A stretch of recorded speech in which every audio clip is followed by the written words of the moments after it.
Hulk Hogan died last week at the age of 71 after a cardiac arrest at his home in Clearwater, Florida. A source close to his family reported that the wrestler knew he had a very weak heart and had grown increasingly frail at his mansion. Quote, he was suffering from shortness of breath, getting tired easily, and had lost a lot of weight and was on oxygen. He was transported to the hospital where he was pronounced dead at 11:17 a.m. local time on Thursday the 24th of July 2025, and his family said he died surrounded by his loved ones. Hulk Hogan, whose real name is Terry Bollea, knew that he didn't have very long left and so spent his final time trying to heal estranged relationships with loved ones. The source said, quote, he had a lot of scores to settle, didn't want to leave anything unsaid. Along with this, the final 911 call was also revealed. Fire Attack Bravo, Rescue 46, LR 45, Engine 46, cardiac arrest. Rescue 46, LR 45, Engine 46, Fire Attack Bravo. Fire Attack Bravo, Rescue 46, LR 45, Engine 46, cardiac arrest. Rescue 46, LR 45, Engine 46, Fire Attack Bravo. The 911 call came at 9:51 a.m. Eastern Time on Thursday. It was discovered at that time Terry Bollea, also known as Hulk Hogan, was experiencing a serious medical related issue. Personnel provided medical treatment at that time and transported Mr. Bollea to Morton Plant Hospital, where he died at 11:17 a.m. The Clearwater Police Department is conducting a death investigation, which is standard in these types of cases. There are no signs of foul play or suspicious activity related to this call for service at this time. Our personnel is providing the family with the necessary resources. I'm strongly encouraging everyone to keep the family in their thoughts and respect their privacy during this difficult time. And resulted in immediate medical dispatch, with the medics arriving at the 1000 block of El Dorado Avenue of Clearwater Beach at 9:56 a.m. Paramedics spent 30 minutes performing CPR on Hogan before reportedly stretchering him out and rushing him to Morton Plant Hospital. Hogan had just had a complex neck surgery in June, a 4-level anterior cervical discectomy and fusion. His wife, 45-year-old Sky Daly, told fans at the time he was recovering from the intense surgery with a long and layered healing process. She said the operation had affected his vocal cords and he required breathing and feeding tubes, but would say, quote, he's healing and we're taking it one day at a time with love, strength, and patience. Daly denied the rumors on social media that Hogan was in a coma, saying no, he's definitely not in a coma. She added saying, quote, his heart is strong and there was never any lack of oxygen or brain damage. Then just 2 days before Hulk Hogan's death, his manager, 81-year-old Jimmy Hart, wrote on Twitter saying, Hulk is doing great, doing phenomenal. In 2023, it was reported that he was paralyzed from the waist down after undergoing his 11th back surgery. Hogan would use a cane in his final years, but was still able to walk to some extent, as seen in his final WWE cameos. In his final WWE appearance in January, Hogan was booed at the Intuit Dome when he appeared on stage during the Netflix premiere of Monday Night Raw.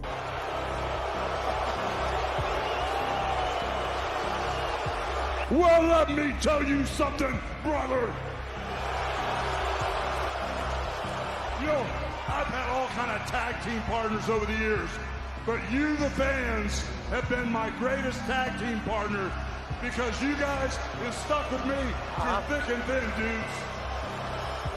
And as all of you now know, that was Hogan's final time being seen in front of a WWE crowd. And as of literally today, Jimmy Hart himself revealed that Hogan was apparently devastated by that negative reaction he received. And in terms of Hogan's family, most notably Brooke Hogan, Hulk's daughter, is avoiding any potential issues surrounding Hogan's large estate. She removed herself from Hogan's will in 2023 to avoid a financial battle following his death because she didn't trust the people around Hulk Hogan. Brooke's biggest concern at the time was trying to protect her dad from those she felt were attempting to take advantage of him. However, the two disagreed over the subject, and she eventually reached out to Hogan's financial manager to have herself taken out of the will, according to the report. Brooke Hogan then took to Instagram to pay tribute after her dad's death, saying, quote, my dad's blood runs through my veins. His eyes shine through my children, and our blood has never broken, not even in his final moments. We never had a big fight. My father father and I never fought. It was a series of private phone calls no one will ever hear, know, or understand. My father was confiding in me about issues weighing on his heart, both personal and business. I offered to be a life raft in whatever capacity he needed. I told him he had my support. Brooke later detailed how she and her husband Stephen Oleski moved to Florida in order to be closer to her father as he got older, and she had been there with him for nearly 25 surgeries before she said, quote, "All of a sudden, he didn't want me at surgeries." Brooke was not in attendance for Hogan's September 2023 wedding to his third wife, Sky Daly, and the two had their last conversation 2 weeks before the wedding, according to TMZ. Brooke continued to say, "You were my everything, and I will always be your girl. I am proud to be your daughter for all the love, light, and goodness you brought into this world. Thank you for choosing me in this lifetime and for loving me so deeply." His ex-wife, son, and son-in-law were also devastated and asked for privacy at this time. In addition to Hogan's death, Kevin Nash weighed in, initially defending Hogan. That's, you know, for the people that want to go after Hogan for doing this and doing that and doing this, just like, you know what, how about fuck you, man? How about, he's dead. How about his kids, man? Can you just like lay off the man? Nothing's gonna change now. It's sensationalism. It's, you know, I never liked him anyway. Who gives a fuck? You know what? I know he doesn't. I know he didn't. Which, I mean, one of his kids don't fuck with him so much that she don't even want her inheritance, so... But when it comes to Hulk Hogan, his legacy has changed for the worse after multiple scandals exposed things about him to the general public. If you've barely ever heard of him and just thought he was a wrestling icon, you were probably one of the people who were confused by many celebrating his death. Hogan was initially viewed as the biggest star in wrestling history after his 1980s run in WWE and 1990s run in WCW, each helped change the industry forever. Many fans still view Hogan as the biggest wrestling star to ever do it, but negative stories surrounding racism, politics, and scandals about him have become more noteworthy than his success. Arguably, the biggest damage to his reputation was when audio amidst the Gorka trials revealed Hogan using the N-word, hard R by the way, surfaced online during a leaked sex tape in regards to who his daughter was dating. Yeah, billionaire guy. Basically did more for her a year than anybody's done. Okay, he had one song after 10 months, the shit would have back up and back still. And momentum, but I try to be the realist. If this is your option, you got a better option. Said you can decide what the fuck. He's gonna put $500 million behind you. But right now there's nothing else. We're doing the best we can. So it gets to the point where I don't know if Brooke was fucking the black guy's son, or they've been hanging out. I caught them holding hands together on tour. They were getting close. I knew before I'm giving a fuck, okay? I'm not a double standard type guy. I'm a racist to a point. Yeah. You know, fucking weird. But then when it comes to nice people, you know, I mean, I'm cool. We all are that way. Yeah, but when it comes to nice people, you can't say. I don't give a fuck if she's dirty. I don't care if you fucking hate football, fucking really know a basketball player to have it. If we're gonna fuck with vendors, let's get a rich one. This kid is a multi-billionaire, but the thing is, now they start doing these nasty emails, so someone will ride their relationship. And so now don't ever want to talk to anybody. No. Objectively, evil, nasty racism was shown towards the black community, and that was never ever going to fly, nor was it never ever really going to be forgiven. WWE reacted by firing Hulk Hogan a little over a year after he initially returned to the promotion in an ambassador role. Well, let me tell you something, brother. Hogan lost a lot of fans and exposed his beliefs to the world, and despite trying to apologize and claim that he had learned from the mistake, again, not a lot of people were really buying it, later claiming that it was the lowest point of his life and he wanted to kill himself. Point of my life, my personal life was destroyed. I was very mad at my daughter. I was upset over a situation that happened between her and her boyfriend, and I had no idea I was being taped. I was to the point where I wanted to kill myself. I sat in my bathroom by myself when my ex-wife was gone and the kids were gone, and I was completely broken and destroyed, and I said, what's the easiest way out of this? I mean, I was lost. You were suicidal. Yes, I was. Then in this defense interview, he continues to try to justify the use of the word. But a lot of people need to realize that you inherit things from your environment. And where I grew up was South Tampa, Port Tampa, and it was a really rough neighborhood, very low income. And all my friends, we greeted each other saying that word. We teased each other with that word. The word was just thrown around like it was nothing. Is it fair to say that you inherited a racial bias? I would say that is very fair, but you can break the cycle. And that's what everybody needs to know. You can break this cycle. It was also problematic because through it all, it seemed like Hogan was far more apologetic for the fact it was recorded and he had been caught rather than what he said. And it's exactly what that was. It was a glitch. It was a huge mistake. The worst thing I've ever said. Yeah. So what you're saying is they would know you're not a racist. You would say you're not. Of course they know that. Hogan would be blacklisted after being let go from the company and not return until a few years later. He said I should apologize. And I totally agree, but not to the black wrestlers, to all the wrestlers. To all wrestlers? Yeah, what I said was way out of line. And I'm forever sorry for that, but I never heard Mark Henry say that. He's my boy, man. The 100 million Gorka media lawsuit spanned from 2012 to 2016. Gorka posted the 2-minute sex tape excerpt claiming, since Hogan speaks so much about his sex life, that it was fair game. The Hulk's lawyer speaking out on his client's behalf about the lawsuit. This has everything to do with the invasion of privacy of a private citizen for no good cause other than for them to make money. Gawker maintains the tape is newsworthy given Hogan talks so often about his sex life. Just because a person makes a mistake, just don't throw them away. You don't throw good people away. Are the good people in the room with us right now, or? You were discussing Hulk Hogan's penis.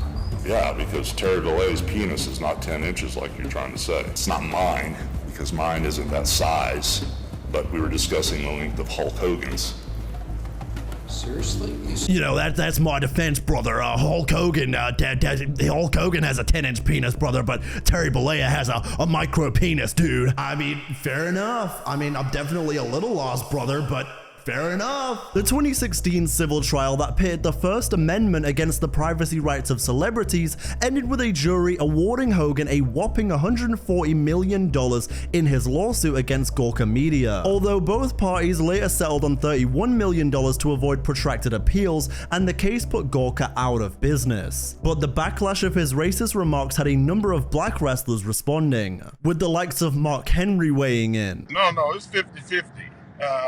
I've talked to guys that were like, man, the hell with him. And I had guys that was like, you know what, man, if you're willing to make a change and try to help out and go and speak up and be a part of the answer rather than a part of the problem, then it's all good. Then, not too long ago, a new group of people outside of wrestling started criticizing Hulk Hogan for his appearance at one of Donald Trump's presidential campaign events. Hogan's actions caused more controversy. The Republican crowd reacted well to Hogan and his general antics of cutting his old promos to endorse Donald Trump. However, Hogan went way too far when talking about body slamming Kamala Harris to receive negative backlash.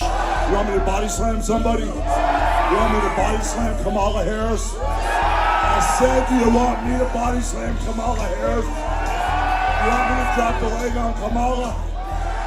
Is Kamala a chameleon? Is she Indian? Okay, I like it.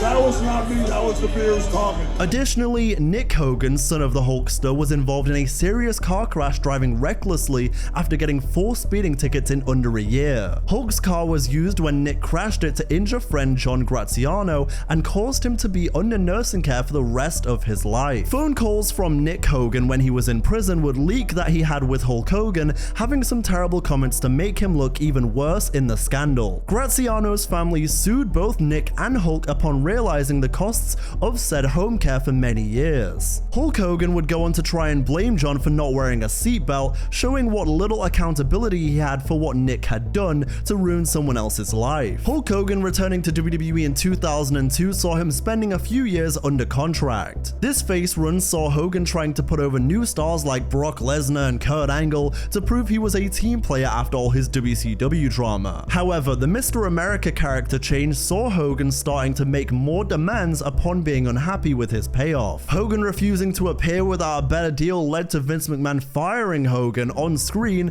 and showing dark match footage of him taking the America mask off to prove his identity. The Mr. America story never really had a payoff, and it was another messy tale in the career of Hulk Hogan. Then, let's touch on Hogan's horrible TNA run. TNA had a solid secondary spot in wrestling behind WWE when Hulk Hogan joined the promotion. Dixie Carter paid Hogan a lot of money and gave him power to make changes as he saw fit to compete with WWE like they did with WCW. And to be honest, TNA in the late 2000s, early 2010s already had plenty of talent. They would have been just fine without Hogan messing everything up. Hogan ruined any goodwill he had in his very first month when mocking the fans for being unhappy with some of his changes. Hogan would trash TNA's entire history before he got there, but his era caused a lot of negative decline. You look at the awful Garrett Bischoff story, Brooke Hogan's weird time as a TNA consultant, or even the Immortal stuff. It's no secret that Hulk Hogan was one of the most notorious politickers in wrestling history. His entire WCW and WWE run was laced with politic contracts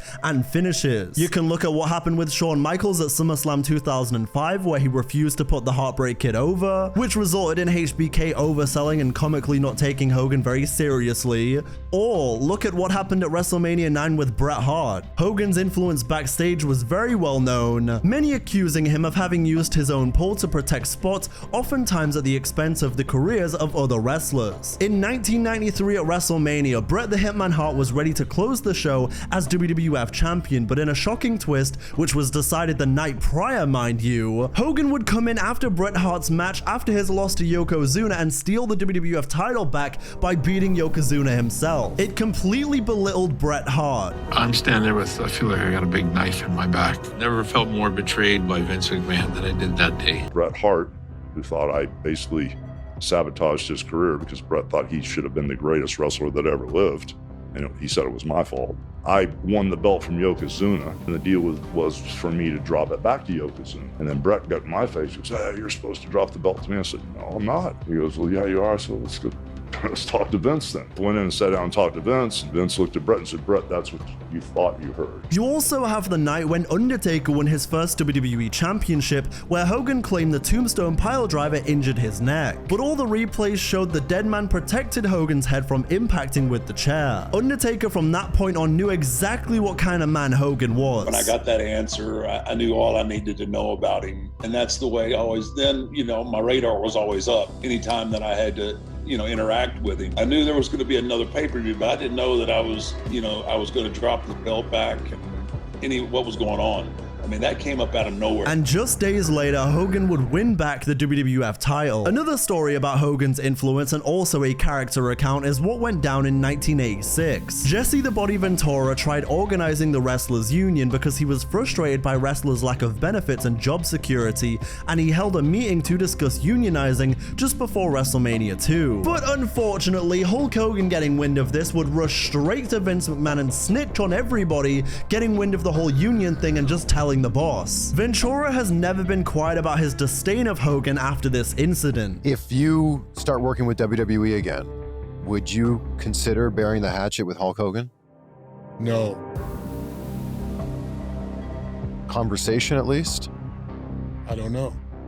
When was the last time you spoke to Hulk Hogan? I don't know. He betrayed me. Additionally, you have the whole steroid scandal for the WWF in the early 90s, where once again Hogan backed Vince despite both of them being in the wrong. And pretty much everyone has called out Hulk Hogan for completely lying about this or pretty much anything else. I trained 20 years, 2 hours a day to look like I do. But the things that I am not is I'm not a steroid abuser, and I do not use steroids. Oh, he told me he'd been taking steroids for 1 full year at the time I met him. I believe his surgeries, all of his operations are linked to the steroid use. The common laugh used to be when he used to tell the kids to say their prayers and take their vitamins. In the dressing room, we'd always laugh and say, orals or injectables. I myself personally have injected Hulk Hogan with anabolic steroids. I injected Hogan with steroids many times. Another controversy in Hogan's career would be suing WCW after walking out. The Vince Russo shoot promo, which buried Hulk Hogan for refusing to lose a match, was loud and led to real-life drama. The TV product was only getting worse and worse, the network was hemorrhaging money, and fans had lost faith in WCW, and it was clear that the days were numbered for this promotion. The wrestler in question Hogan refused to put over was Jeff Jarrett, and given Hogan had creative control, it meant he was in the legal right for refusing, and he didn't agree to Russo doing what he did on TV. Hogan would walk out of WCW and refuse to return, leading to a lawsuit being issued over WCW breaching the contract because of Vince's promo. Hulk Hogan now has the WCW belt. And Hulk, let's refer to that as the Hulk Hogan Memorial Belt, because from here on in, that belt don't mean shit against the son of a bitch back there who for 14 years has been busting his ass in WCW and can't get a goddamn break because of the Hulk Hogan. Hogan, you big bald son of a bitch, kiss my ass.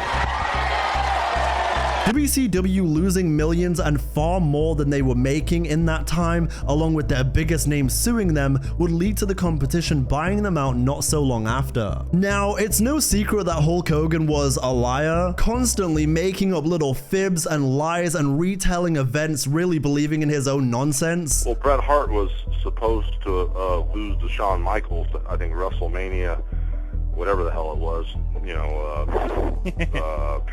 16 or 17, I don't know, where all the fans were yelling, Bret screwed Bret. Bret told Vince McMahon, I'm not losing to Shawn Michaels in Canada.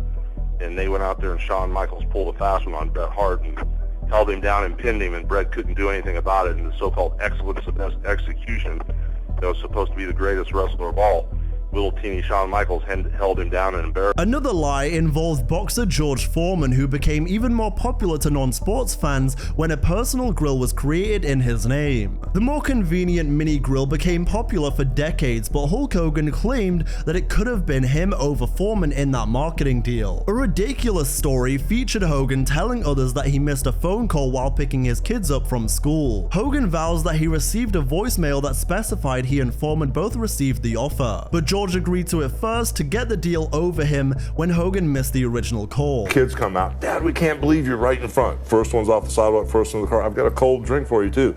I went home, hit the answer machine, and it was Sam Perlmutter, the guy that handled a lot of stuff for me and George. He goes, hey, Hogan, I got two things. I got a grill and a blender for you, So I called Sam back. He goes, well, I called you and you weren't there, so I called George. And George took the grill. But then, a few years after all of this, Hogan would tell an entirely different tale. One where apparently he was brought the idea of a Hulk Hogan meatball maker and told his agent to give the Foreman grill to another client. Another damning trial to Hogan's reputation was his divorce to Linda Hogan. After 24 years of marriage, Linda and Hulk Hogan wrestled in divorce court for nearly 2 years over an estimated $30 million fortune in 2009. In an exclusive interview with Good Morning America, Linda Hogan said the divorce was not due to the reality TV curse, but rather in part because of Hulk's affair with his daughter's best friend. Hulk admitted to the affair, but maintains that his marriage to his wife was irrevocably broken and over at the time, according to his publicist. Linda Hogan moved on, albeit a bit of a weird one herself, dating someone at the time that her daughter went to high school with and was nearly 30 years younger than her. There are so many more Hogan controversies, dramas, and crimes to pro wrestling that it may just justify a part 2. Hogan's legacy will forever be a controversial tale of two halves. On one hand, many fans mourn the loss of the man that revolutionized their beloved pro wrestling and childhoods, the man that was an inspiration to millions of households and families rocking the iconic red and yellow, and a man who they had no idea had done all of these things behind the scenes. While others will never be able to forget his numerous controversies and hateful, hurtful language and actions that can never be forgiven.